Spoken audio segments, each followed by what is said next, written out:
অসমীয়া পাকঘৰ আৰু মই চেনেলটোৰ অন্য এটি ভিডিঅ'লৈ আপোনালোকক স্বাগতম জনাইছোঁ। আজি মই আপোনালোকৰ সৈতে পালেং শাক আৰু পনীৰৰ ৰেচিপিটো শ্বেয়াৰ কৰিলোঁ। আশা কৰোঁ ভিডিঅ'টো চাই আপোনালোকে ভাল পাব। আহক তেন্তে ভিডিঅ'টো আৰম্ভ কৰোঁ। প্ৰথমতে মই পালেং শাক লৈ লৈছিলোঁ এমুঠি, আৰু পালেং শাকখিনি মই ভালদৰে ধুই লৈছোঁ। পালেং শাকখিনি মই ধুই লৈ পেষ্ট বনাই লৈছোঁ। তো আৰু এতিয়া পেষ্ট বনাই লোৱাৰ পিছত এনেদৰে কেৰাহী এটাত মই তেল অকণ দি দিছোঁ। তেলখিনি গৰম হ'বলৈ দি দিম মই। তেল মই বেছি ব্যৱহাৰ কৰা নাই, তেল 2 চামুচ লৈ লৈছোঁ। আপোনালোকে আপোনালোকৰ পৰিমাণ অনুসৰি লৈ ল'ব। আৰু তেলখিনি গৰম হৈ গৈছে আমাৰ এতিয়া, আৰু তেলখিনিত মই 2 চামুচ গোটা জিৰা দি দিছোঁ, আৰু কাটি লোৱা পিঁয়াজ 2টা মই দি দিছোঁ, শুকান জলকীয়া আৰু আদা মই এটুকুৰ কাটি লৈ লৈছিলোঁ। মই আদাখিনি দি লৈছোঁ কাটি লোৱা, আৰু নহৰু কেইফুটমান দি মই পিঁয়াজখিনি অকণমান ৰঙচুৱা হৈ যোৱালৈকে মই ভাজি লৈ ল'ম। আৰু এইখিনি মই পনীৰৰ তৰকাৰীৰ মছলাৰ বাবে ব্যৱহাৰ কৰিম। তো এইখিনি মই অকণমান ৰঙচুৱা হোৱালৈকে ভাজি লৈ মই এনেদৰে মই ভাজি লৈ ল'লোঁ, আৰু অকণমান ৰঙচুৱা হৈ গৈছে। তো এতিয়া মই ইয়াতে কাটি লোৱা মই বিলাহী লৈ লৈছিলোঁ, আৰু বিলাহীখিনি মই ইয়াতে দি ল'ম। বিলাহীখিনি দি মই খুব বেছি 2-3 মিনিট সময়ৰ বাবে ভাজি লৈ ল'ম। তো এতিয়া মই বিলাহীখিনি নুমাই লৈ ল'ম। মই পনীৰৰ বাবে যিখিনি মছলা ব্যৱহাৰ কৰিছিলোঁ সেইখিনি মই নুমাই লৈ ল'লোঁ, আৰু ঠাণ্ডা হ'বলৈ দি মই পিচি লৈ ল'ম। আৰু এয়া মই পিচি লৈ ল'লোঁ, আৰু এইখিনি মই পনীৰৰ মছলাৰ বাবে ব্যৱহাৰ কৰিম।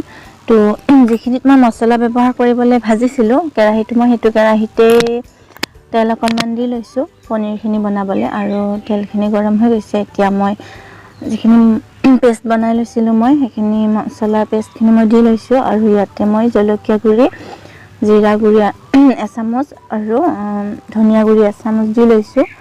দি লৈ মই লৰাই দি ল'ম মছলাখিনি। আৰু ইয়াতে মই হালধি 1 চামুচ ব্যৱহাৰ কৰিছোঁ। আৰু মই এতিয়া মছলাখিনি ভালদৰে লৰাই দি দিম।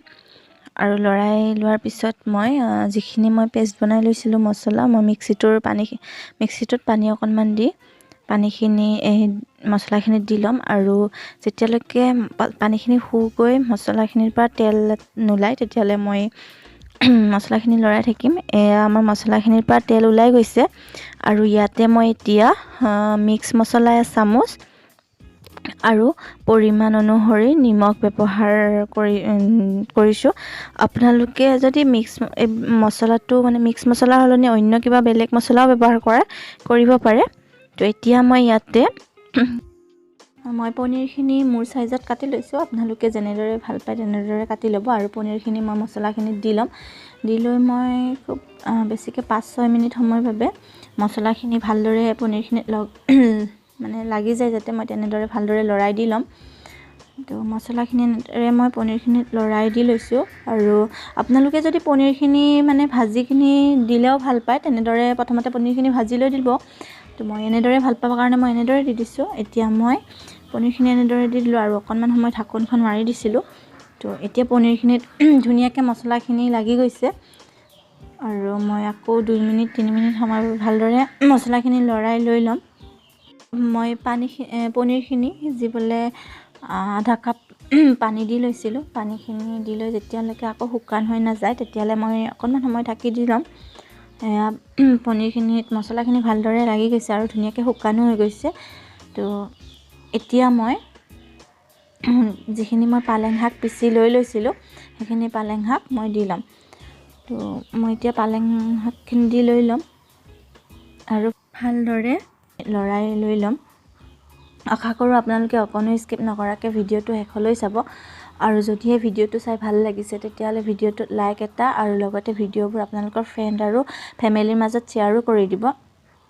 আৰু যদিহে আপুনি মোৰ চেনেলটো নতুন হয় তেতিয়াহ'লে চেনেলটো ছাবস্ক্ৰাইব কৰিবলৈ নাপাহৰিব, আৰু কাষত থকা বেল আইকনটো ক্লিক কৰি দিব। তাত গৈ অলপ ক্লিক কৰি দিব, যাতে মই ভিডিঅ' আপলোড কৰিলে আপোনালোকে সোনকালে ন'টিফিকেশ্যনটো পায়। আৰু মোৰ এটা ফেচবুক পেজো আছে, মই পেজটো ডেছক্ৰিপশ্যনত দি দিম। আপোনালোকে তাত গৈও ভিডিঅ'সমূহ চাব পাৰে, আৰু পেজটো প্লিজ ফ'ল' কৰি দিবচোন। আৰু এয়া হৈ গ'ল আমাৰ পনীৰৰ তৰকাৰী। তো আপোনালোকেও বনাই খাই চাব, আৰু কমেণ্ট কৰি জনাবচোন কেনেকুৱা লাগিছে। খাবলৈতো বহুত ধুনীয়া লাগে। আৰু এতিয়া মই ইয়াতে ওপৰত অকণমান ধনিয়া দি দিছোঁ ছটিয়াই। তো ৰেচিপিটো কেনেকুৱা লাগিছে কমেণ্ট কৰি জনাবচোন।